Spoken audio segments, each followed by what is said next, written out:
Hi, Rowena. We're back again. Hi, Krista. How are Yeah, you? we are back. Yes, I am good. And we are back at our conversation where we were talking about this in the last episode about doing something for women. And so, shall we do a recap on that for those who have just joined us? Yeah, I think we should definitely do a recap. So what are we doing and who is this for? I'll start, I guess, and then I'll leave you to add more details. For me, the program is really for women who are doing incredible work, but they may be struggling with promoting themselves online or even in a face-to-face capacity, and especially on say platforms like LinkedIn. But this is not purely about LinkedIn. It's about visibility in general. However, um, whatever shape and form that takes, and that's who this program is for. It's for women and women who are doing good work, whether they are in a corporate career, climbing the corporate ladder, or entrepreneurs, or maybe exploring a side gig, maybe thinking they might leave the corporate sector and run a business, or maybe they are grappling with both and not sure which direction to take. Yeah, that's what we're doing it for. But yeah, add more details. I think we also came to this because the both of us come from communications background, and both of us have similar paths, right? We start a lot of our work is with communications. A lot of our work is about helping our clients shine, helping our clients get more visible, and helping them put their best work out there. But at the same time, we also know how important it is for ourselves as business owners. So we probably met a few years ago online. But I think even when we did not meet at the time, in the time that you were doing your work and I was doing my work, I think we have done similar work. We have done a lot of the work in comms, but a lot of times we feel that this work that we have done, or the results, or what we were doing for our clients, developing for our clients, could also be very useful for women. And because you and I, we work with women as well, we realize that there are a lot of women out there who find it tricky, putting themselves out there. And from what I know is that a lot of women tell me this over and over again. I don't like putting myself out there. I don't like showing up on video. I don't like, bragging. And which is the reason why we even did our first episode, the episode where when you restarted your Thrive meetups, we spoke about that at length. We talk about, That's well, right. We did. that's not a reason for you not to showcase your business, your career. And that's how we decided, well, why don't we do this for the women that we know? Why don't we do this? Since we've been talking about it, we've been encouraging other women to come along with us. And this is a real invitation to get women to come along with us and be part of this as we are crafting it, as we are developing it, as we are putting all the pieces of the jigsaw puzzle together. Yeah, that's like I love the way you phrased it in terms of getting people to come along on that journey with us. So we're not necessarily that far ahead or even ahead. We are walking with you as you go through this. We talked a little bit about the gap that we think exists in the market. Part of it is, the culture. I mean, both of us are Asian. We are living in different countries, but we know what it is to be Asian. And from a cultural perspective, the social norms that we both see, there's a lot in terms of expectations of what you can and cannot do, or should not do. But I also noticed that this sort of culture uh, goes beyond just race. It's also like even In Australia, I'm in Canberra, and I see very similar arguments being put forward by women here too. So it's not necessarily just an Asian thing. I think there are some idiosyncrasies particular to Asians, but I think in general women do feel they just feel the need to hold back. And there's a lot of conditioning, of course, over the years, right? So it's quite layered in terms of the experience. And I think definitely there are reasons why we need to build visibility for the work we do. You know, we have pay gaps, we have, we are doing good work alongside men. And we need to make we need to bring more visibility to the things that we're working on. And I think where women struggle the most is they tend to focus on themselves. And they don't want that scrutiny, they don't want that attention, maybe because they're introverted, or they just prefer, for others to get the limelight. But I think there's a place for when we need to also take some of that, but in a good way, in a professional way, in a necessary way, in a way that makes sense. And, we obviously think that there's value in that. Otherwise, we wouldn't be doing what we are doing. And we've also gone through that journey ourselves. We've had those similar challenges, in terms of, I won't speak about you, I'll just talk about my own experience. I too am introverted and would much rather be behind the scenes. I too come from an Asian culture. I also don't want to be up in front or doing, just being in the spotlight for the sake of the spotlight. However, when you have things that you need to share, when you think that you can add value, when you have things that you're advocating for, that changes everything. And suddenly it's not about, being in front. It's about how can I convince others of the value of this thing? How can I help to raise more awareness about a topic? And that has been why I have been able to make the shift. But tell me about your story. Like, what's helped you to make that shift, to come to the front, to shine a light on your work? I don't know about, there's this term that people call ambivert. There's a person who's between introvert and extrovert. I'm not too sure whether I'm ambivert or introvert, but I can say that because of the business that I run, sometimes you can't choose to be an introvert. There are things that you need to do for your business, and you need to be seen, because otherwise there's no marketing done.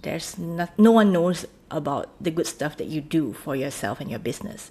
So that is why, regardless of whatever label you put on yourself, whether you're an introvert or not, or ambivert, half and half, a hybrid, I just feel that if you care strongly about your work, and your work here can be general, it could be, work as in the work that you're doing in the capacity as an employee, or the work that you're doing, or the services and products that you're marketing as a business owner, or even maybe now you're in between. You can't decide whether, you want to quit your job or you want to go into business. These are very valid reasons, right?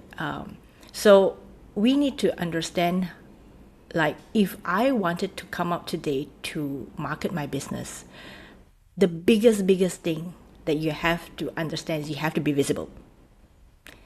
You have to be visible to the people that can be your prospects and customers. So that is key. So regardless whether you like it or not, sometimes this is the hard fact that a lot of people may not be able to, admit to themselves, is that you have to do it. But if you don't want to do it, make sure someone else is doing it for you. So this is the part of visibility. But even if someone were to do it for you, for instance, if you engage influencers to do it for you, to market your products or your services, at some point these days, because of authenticity, people want to see who's behind the brand. people want to see who's behind the business or who's this person that we are talking about. So if we don't see that, suddenly we feel that there's something not right somewhere. So just now you mentioned about what's my story, right? I remember this in 2019. In 2019, I was in Hawaii and I told myself, okay, I don't like doing video, but I have to do something. Because I'm in Hawaii, this beautiful, beautiful place, right? It needs to be on video. So I filmed a couple of Instagram reels, and I just thought, okay, I'm going to do it. No one's going to watch this, right? No one's going to see it except myself and probably a few of my friends. And I did it. But what I didn't know was during the program that I was in Hawaii, the coordinator picked up on that Instagram reel and put it on the big screen during one of the sessions. And I was like, oh my God, I see myself on the screen. So that was the first time I felt like, oh my God, I did something. It was only for me, but then it ended up on the big screen and more people saw it. And that I really can understand. I can empathize. So for people who are watching this and thinking, hey, Rowena and Krista, both of you are so seasoned and you can just, get on camera, get in front of a video and do this. No, I had this feeling like, oh, someone's watching me.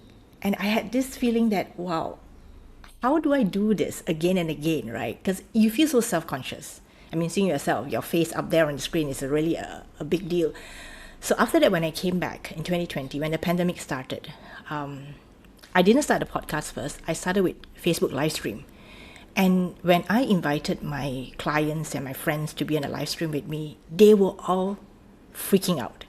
They were like, I can't do live stream. I can't even do video, not even live stream. Of course, it's very normal. You went straight for live stream. So, yeah, I know. Yeah. I know. So that to me was a challenge to myself. I challenged myself. I mean, if I were to do video, let's do video the most extreme way, which is the live stream. So I told myself, if there's something for me to do, is I want to walk through my fear. And if I'm going to make a fool of myself, well, let it be live stream. So be it, right? So be it. So be it. So I did it. And at the end of that pandemic year, I had created 50 Facebook live streams with anyone who would want to come on a live stream with me.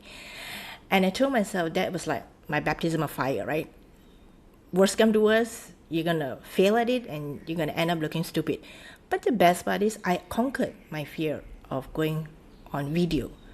And that helped me midway to really get into the podcast and launch my podcast and do all the things needed for my podcast. So I think sometimes we just got to push ourselves. I mean, mine was a little bit more extreme. I went for Facebook live stream. I could have done regular YouTube videos, but I thought if I did the YouTube videos, I would not have the courage to put it on YouTube or publish it. I mean, putting it on YouTube would be easy, but publishing it, hitting the publish button would be difficult. So for me, I took the extreme way. I mean, we are not saying that everyone has to do it my way, but I'm just sharing that how I did it was because sometimes I know if I don't push myself, I wouldn't do it. And so perhaps this is also the reason why we're doing this program, right? Sometimes you need a push. Yep. No, I totally agree.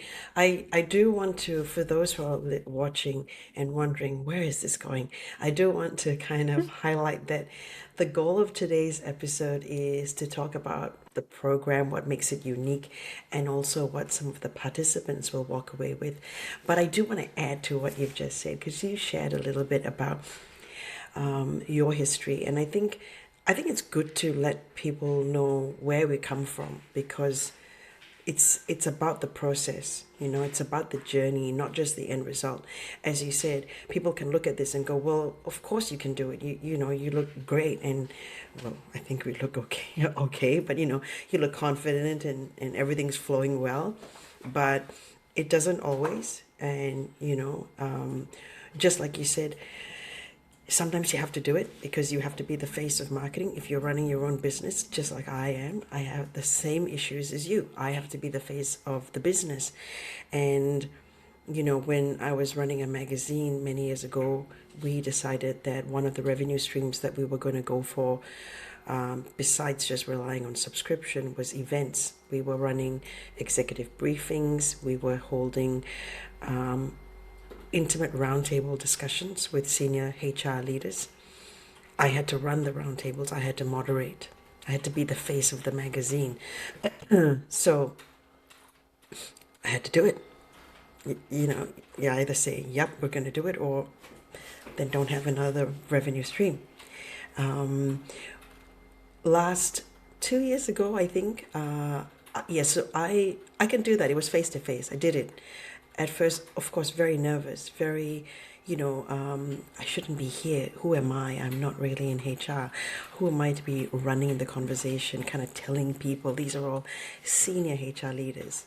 But then as time goes by, you learn more about the topic, you know how to pick up the subjects, and you focus on what it is that you're doing, which is you're not there.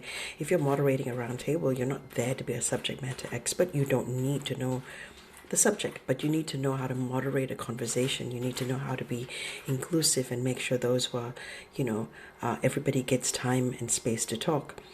About 2 years ago, I decided that I too, like you, like to conquer my fear. I don't like to sit in it. It's quite irritating to be hemmed in by your fears, and it's debilitating because you just keep telling yourself over and over you can't do it. And I was telling myself over and over, I can't do video. Like, I do not want to be doing exactly what I'm doing right now.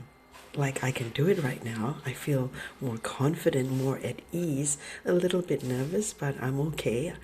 But when I first started, I was like, I can't. And I said, I need to just get rid of this. So I'm going to launch the channel, and I'm going to put videos out. So I thought, but I don't want it to be about me. This is not about me. I'm attempting to work on the issue, but how can I deliver value? So what I decided was, because I'm doing a lot of work around employability, I decided to do short little videos for job seekers. It was like 3 minutes, 4 minutes, 7 minutes, and I would just plan what I was going to say and one idea and just record. And you can see, because the videos are all out there. You should look at episode 1, episode 2, episode 3. It is what it is, Britney Spears in the early days, right? You grow up in front of the camera. So I leave it there. There's no need to hide it. So you can see the progression as you go from episode 1 all the way through to episode 12 and 13. So I did 25 of those episodes. And after that, I felt I can handle it now. I can handle the fear. I can manage myself. And so that's why I'm able to do more of these sort of sessions. You speaking about your YouTube and videos, right, reminds me of the very first episode I did for my podcast. And if I listen to it right now, I just cringe, right? Because you can hear all the hesitance in the voice, because audio is even worse. I mean, at least video you can see the person and you kind of overlook the audio part, but in audio it's bad, right? But when I listen to it and I ask myself, would I go back and re-record that? Because that's just the first episode, myself talking. It's a solo episode. And I told myself, no, I'm going to put it there so that whoever comes across that will say, hey, she started like that too. She started a bit hesitant, not too sure where this is going. Exactly. I can Let them hear that see it. I can hear in her voice. She feels a little bit scared, sounds a little bit scared, sounds a little bit scared. So I feel that I've asked myself this question many times. Should I re-record that solo first episode? But I told myself, no, I'm going to keep it there as evidence of progress. If you call it that. Evidence of progress. Evidence that, wow, I think I have conquered not everything, but I understand that everyone has a starting point. And the starting point can be ugly, messy, not confident, it doesn't matter. Because we always have to start somewhere, which is always ground zero, which is zero, right? So I love it. I've Yes. decided to put it there. And if you want to listen to it, go to my podcast, go to the very, very first episode and listen to it. And then realize that all of us start with literally nothing. We just Yes. decide, okay, I'm going to start somehow, regardless of what people are going to think about it, or what people are going to say, or how people are going to judge, right? I mean, and here's the thing about about this kind of recording is that for my podcast, a lot of the women will ask me, is this on video or is it audio? And of course, I will tell them, of course, the podcast is audio, but I may use some of the video as, teasers for marketing. And they're okay with that. But a lot of women are not okay having the entire episode in video format online. And so that's how much women care about being judged. So I just leave it at that. Well, we can't help it because that's where everyone focuses, isn't it?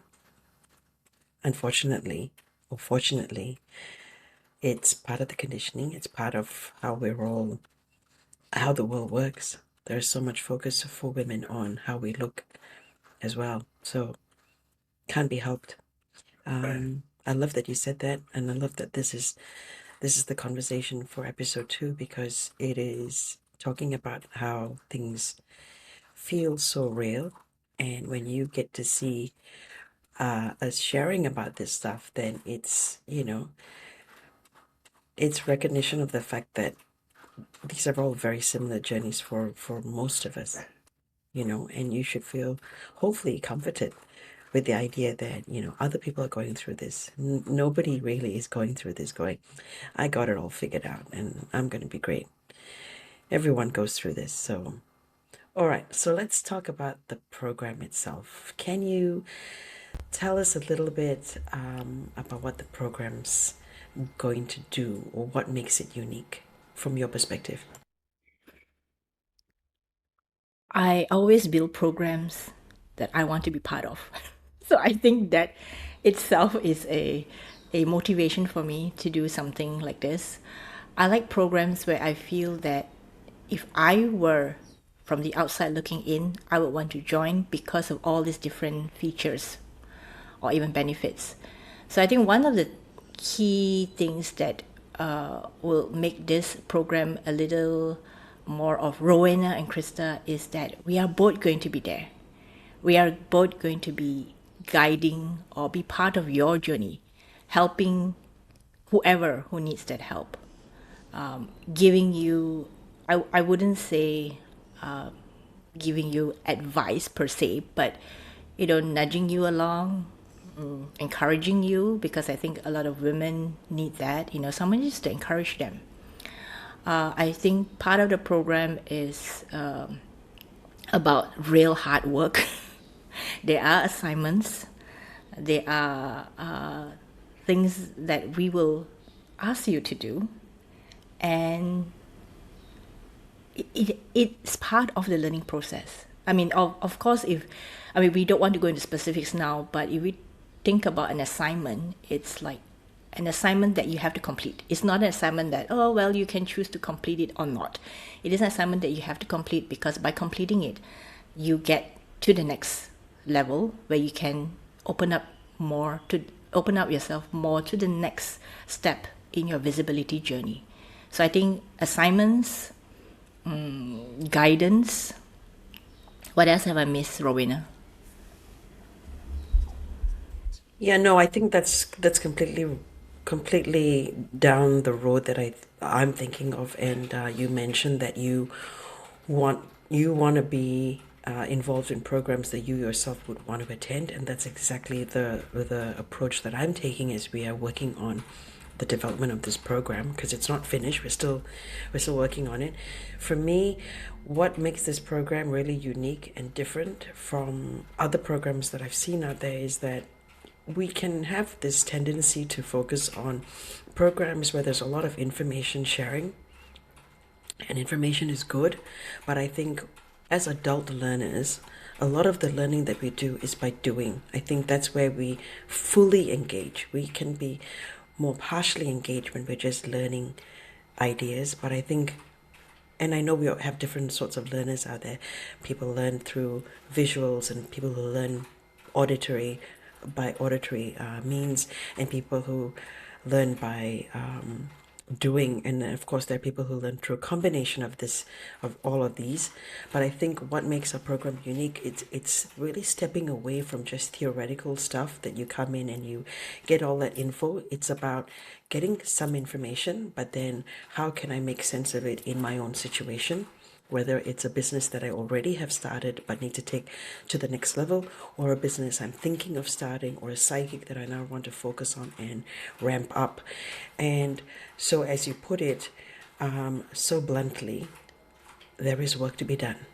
Yes, there will be work to be done, because it's not about going away with some magic bullet. All of the people who attend and be part of this workshop will have very unique situations, whatever that, industry they're in, or whether they're moving from corporate into business for the first time, or in the first year of their business, whatever it is. We're not necessarily targeting business owners. It's for anybody that wants to build visibility, whatever sphere they're in the corporate or public sector or NGOs, whatever it is.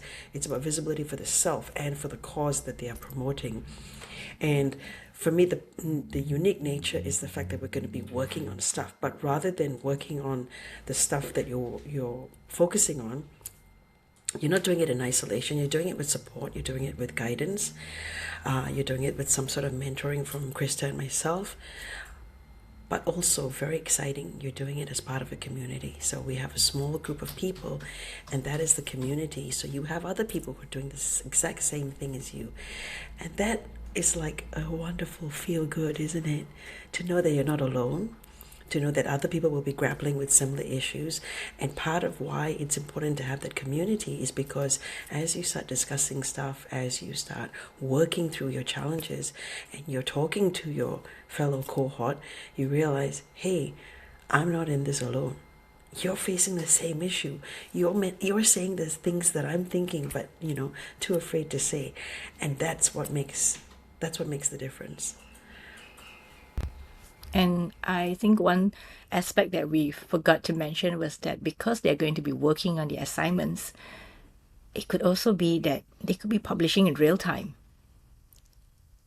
Oh It could yeah, be, right? absolutely. If they are interested in doing that, we certainly will be pushing for that, you know. But everybody at their own pace. Some will be further ahead than others, and for some taking that first step is quite difficult, and we understand that. But yes, what is equally exciting is the idea that you can go ahead and publish your first post, or you can go ahead and do certain things, but now you've got a community behind you, kind of giving you feedback, helping you along the way, and that gives you confidence, that gives you the support that you need. And I think that's a great way to do this sort of work, right? Not to feel alone and isolated, to feel that there are others who maybe in similar situations can understand and can also provide feedback and guidance along the way. So yeah. Yeah. So I think publishing in real time is something like doing Facebook Live Yes, exactly. when you're not ready for Facebook Live, when no one is ready for Facebook Live, right? I mean, honestly speaking, is anyone ever ready for a live video? I don't think so. But I think the more you do it, it's like a muscle. The more you do it, the more you see things happening for you. So, okay, so this is also the other reason we've been talking about visibility all this while, the program that we are putting together, but it's not just about the program. I want to also highlight the fact that beyond the program, there are the opportunities for you. It's not just about, okay, I have to put a post out there. I have to write about about my business. I have to, showcase my stuff. But this is just part of the journey. The other part that we want to highlight is that beyond that, there are opportunities. People will find you. Clients will find you. Collaborators will find you. So a lot of people who stop dead in their tracks because they say, I can't do this. I can't put stuff out there. I don't want people to judge me. You're forgetting that there's gold at the end of the rainbow. It's not just about such a difficult task, right? We're focusing on the task, but we're focusing on what are the outcomes, what are things that you want at the end that possibly could be a good way to motivate yourself. Like a lot of people tell me, I want more opportunities. I want people to know me. I want people to know about the good work that I do. But how can they know you and know about the good work that you do if they can't find you? If they can't see a demonstration of what you're doing. So I think this is part of that process is that yes, you're in this program, you're learning to overcome fears and doubts about posting or being visible. That's one. But let's not forget that beyond that, there are results. There are certain outcomes. I wouldn't say results, okay? Maybe for different people it's different, but I would say certain outcomes. Like maybe you want to be seen by a certain group of people. Maybe you want to be known for your craft, the work that you've been doing all this while. And this is your way of getting there. So look at our program as a bridge for you to get to where you want to go.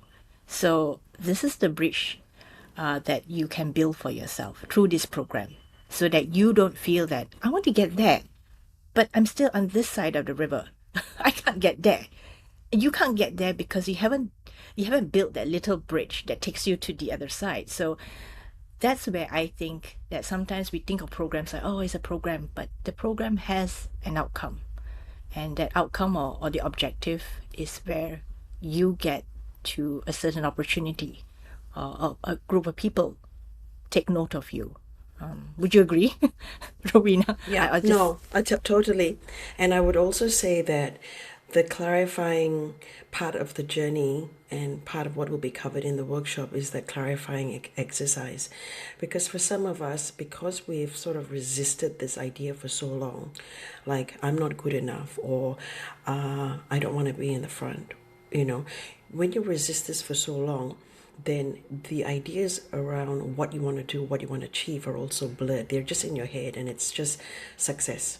Success as a whole is there, but what does that success look like and what does that mean? That may be vague because it's good to leave it vague. You know, I just want success, but what does that mean? And so for some people, it'll be getting my book out. For some people, it'll be launching my program, a program. For some, it'll be, I want to have at least, you know, I want to get started on public speaking. I want to be invited, you know, on a board. So it's about understanding and clarifying what that vision looks like for each of the participants. And that's where I see us being able to assist with helping to clarify what those goals are. Because once you know what are those things that you want, it's a lot easier to work towards it.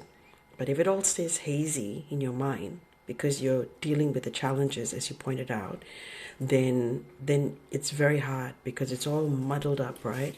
And as you pointed out, we can get caught up in the what appears to be difficult, but we have to also keep in mind and be motivated by the outcomes. What is that pot of gold at the end? There is a pot of gold. It's not just for the sake of doing it. You know, we're not just doing it for the sake of it. We are wanting certain items, we want certain achievements, but that changes for each person. So people may be wondering, well, what does this program look like? I thought we could just give some highlights in terms of what we might do. So first thing off is we would have a workshop. This is happening over 4 weeks, so we definitely have workshops every week. They are live workshops. We would have coaching sessions, right? So potentially group coaching, maybe even individual coaching. We'll be looking at things like LinkedIn profiles, but also websites. We were looking at things like coming up with an action plan for visibility. You know, some of the activities may involve content challenges. And because you're part of a group, we're going to have check-ins, we're going to have group coaching, we're going to have some form of accountability being set up so that, you know, that's where you get some traction. So it's not just about coming up with the ideas. The accountability is to help us move from A to B. But expand on certain things that you feel we should cover off now as well. I think maybe people who are watching this will be asking, but why 4 weeks? Rowena, why 4 weeks? Yeah. So why we think 4 weeks is good for a start, okay, is because 4 weeks is something we can think of like week one, week two, week three, week four, doable. It's a month. If we had it any longer, if we had it like 3 months or 6 months, it would be just a drag. It will be a drag on everyone's time and energy. Too big a commitment as well, right? Yeah. And also for us, even if you are when you're watching this, we are putting ourselves out there as this is the behind the scenes. This is me and Rowena talking about the stuff that we're gonna do.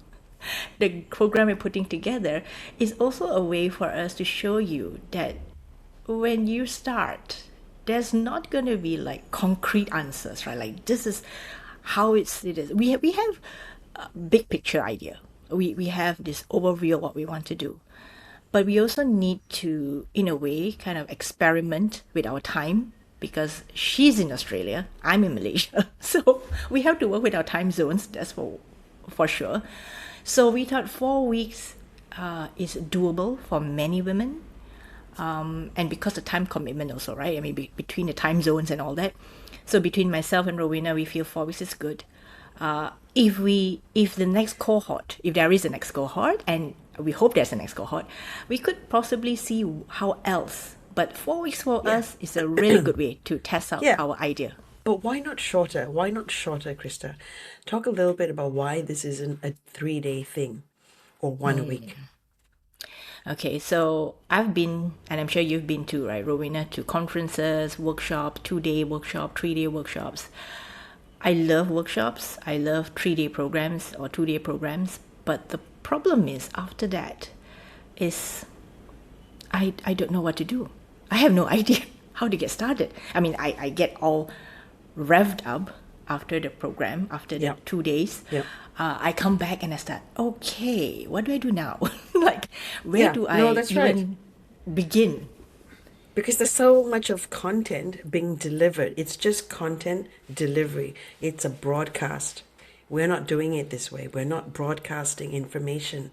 We are going to share some information, and then you're going to take that information and make it a reality in your individual circumstance. So that's why we feel 4 weeks. You can't do this if you're in a workshop for 3 days. You can't do this if this is a 1-day thing. There's just simply not enough time. And we don't want to be dealing with things at a surface level. We actually want to dig into several aspects that you need to look at when you're talking about visibility.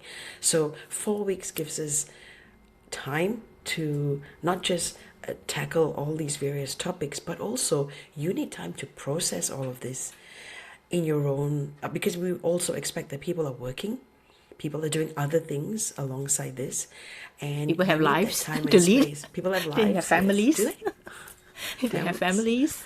They have Kids, things to do. whatever. Kids. Yeah. Yes. Yeah. And so In-laws. we like to build in that time and space for you to digest, go off and create, come back, scrap that, chuck that out, redo.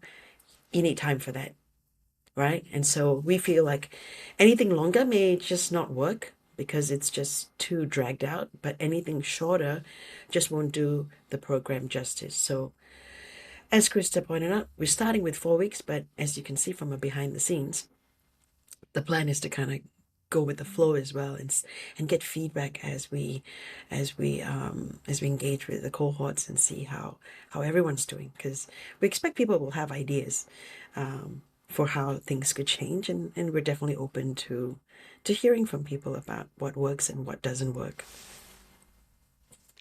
I think I like the experimental nature of what we're doing. Experimental in the sense that we're building it together with workshop participants as we go along in this program.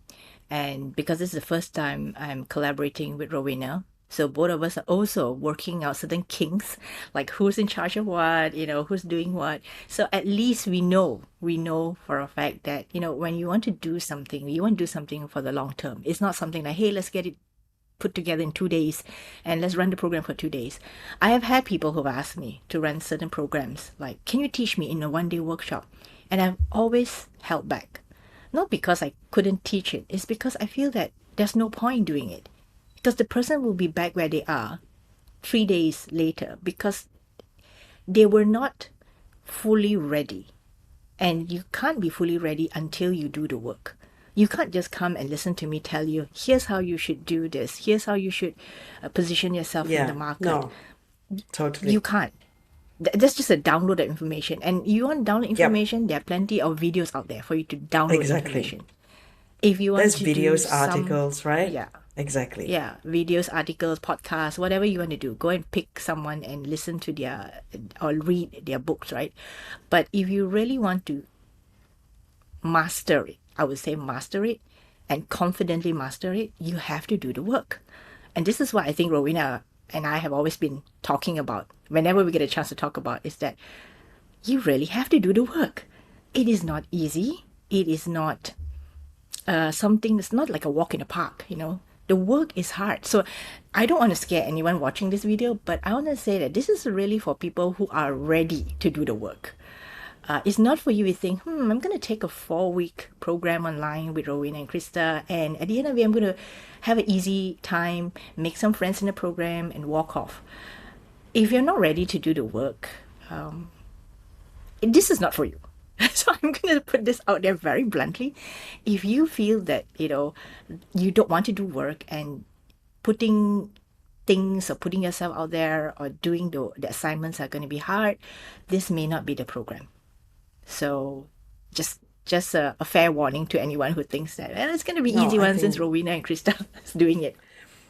I think that's a good point to make. Yes, we don't want to scare people, but this is not the program for you if you're not willing to. And it might not be the program for you at this point in time, maybe at a later point in time. But yes, we do see this process as a co-creation with participants, and we see that what you take away is very much dependent on what you bring to the program, because there is quite a bit of work that needs to get done. Not work just in general, but work on you, work on your outcome. So if it's more speaking, then it's about looking at what are some of the things you want to do in that regard. If it's I want to put out a program, it's what you want to do in relation to that.